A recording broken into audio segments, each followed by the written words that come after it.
শুভ দুপুর। দেখো আজকে কি কি রান্না হয়েছে। এখানে গরম গরম ভাত করেছি। আজকে সোমবারে তো আমাদের নিরামিষ। এখানে একটু শসা আছে, এখানে আছে পেঁপে সিদ্ধ আর ভেন্ডি সিদ্ধ, সব ধোয়া উঠছে, গরম সবই। পেঁপে সিদ্ধটা লবণ, তেল আর লঙ্কা দিয়ে ভালো করে মেখে রেখেছি। আর এখানে আছে পেঁপে দিয়ে ডাল করেছি।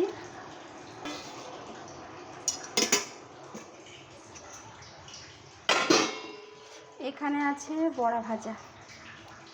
আমাদের বাড়িতে নিরামিষের দিন ডাল আর বড়া ভাজা হলে অন্য কিছু আর লাগে না।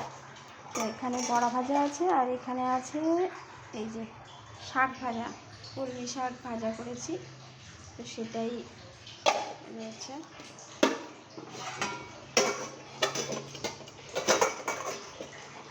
আজকে এই করেছি।